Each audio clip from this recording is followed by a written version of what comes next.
আসসালামু আলাইকুম সুপ্রিয় শিক্ষার্থী, তোমরা সবাই কেমন আছো? আশা করি তোমরা সবাই ভালো আছো। আজকের আপডেটটি চট্টগ্রাম বিশ্ববিদ্যালয়ে ডি ইউনিটকে নিয়ে। ইতিমধ্যে চট্টগ্রাম বিশ্ববিদ্যালয়ের ডি ইউনিটের ভর্তি পরীক্ষা শেষ হয়েছে এবং শুধুমাত্র এই ডি ইউনিট হচ্ছে একটি সমাজবিজ্ঞান অনুষদ।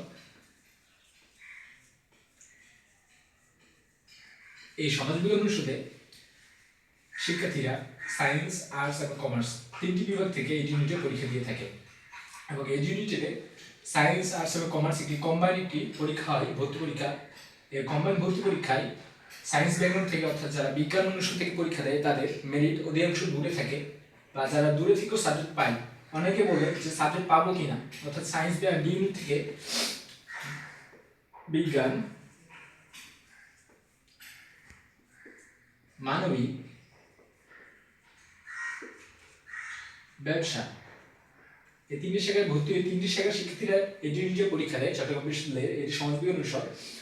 তো যাদের মেরিট, যে যারা বিজ্ঞান অনুষদ থেকে পরীক্ষা দিয়েছে এই ইউনিটে, যাদের মেরিট 3000 প্লাস, অর্থাৎ যাদের মার্ক কম এবং মেরিটও অনেক বেশি 3000 প্লাস, তারা এই ইউনিটে একটি সাবজেক্ট পাবে। কারণ ডি ইউনিটে খুব কম শিক্ষার্থী ডি ইউনিটে বিজ্ঞান অনুষদে পরীক্ষা দেয়, বিজ্ঞান শিক্ষার্থী খুব কম ডি ইউনিটে পরীক্ষা দেয়। আর যারা মানবিক তাদের আনুমানিক 1600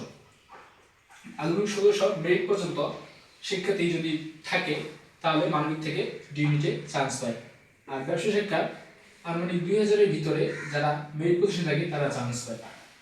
তাই এখন বিষয় হচ্ছে এরকম যে ডি ইউনিটের কাটমান বা ডি ইউনিটের আসনসংখ্যা কত। ডি ইউনিটের আসনসংখ্যা 800-র অধিক। সকলকে ধন্যবাদ আমাদের সঙ্গে থাকার জন্য। আসসালামু আলাইকুম।